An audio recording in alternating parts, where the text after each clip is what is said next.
Inamin ni Ramon dito kay Tanggol ang nagawa niyang kasalanan dito kay Tess, ang siyang ugat sa pagpapahirap ni Rigor dito kay Tanggol.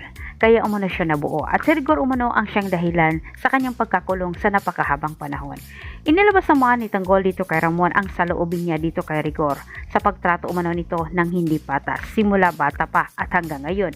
Pareho umano sila ng sinapit ni Ramon dahil sa isang tao na itong si Rigor. Dagdag pang sinabi ni Ramon na may isang binata umano nagpapanggap sa kanya ngayon bilang Tanggol. At sa tingin umano niya, ito ang tunay na anak ni Rigor at kasabot ito ni Olga. Sunod ang ginawa ni Ramon, ipinakita niya kay Tanggol ang larawan sa piking Tanggol na itong si David. Kinumpirma naman ni Tanggol na si David umano ito, ang kanyang kapatid sa ina. Sa puntong ito, napagtanto ni Tanggol na matagal nang alam ni David ang kanyang pagkatao, kaya gusto siyang tsugiin ito. Ngunit ikinagalit pa ng husto ni Tanggol kay David, wala umanong sinabi itong si David sa kanya, bagkos itinulak pa siya ng papalayo sa kanilang pamilya sa pamagitan umano sa pagsulsol ni David dito kay Rigor na siya ay ipakulong. Para sa ganitong paraan, hindi umano niya malaman ang buong katotohanan.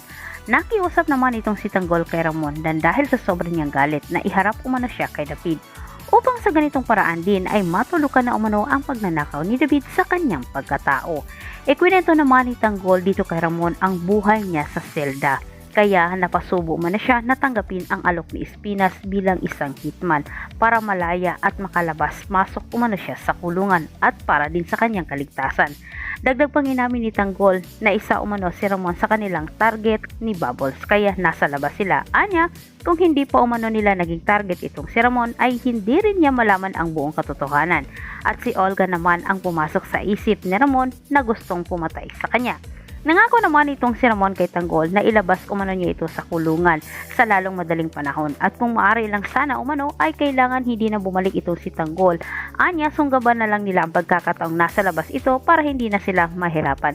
Ngunit hindi sumang-ayon itong si Tanggol sa plano ng kanyang tatay. Depensa niya, nasa loob umano ang kanyang mga kaibigan at hindi niya maaring pabayaan ang mga ito.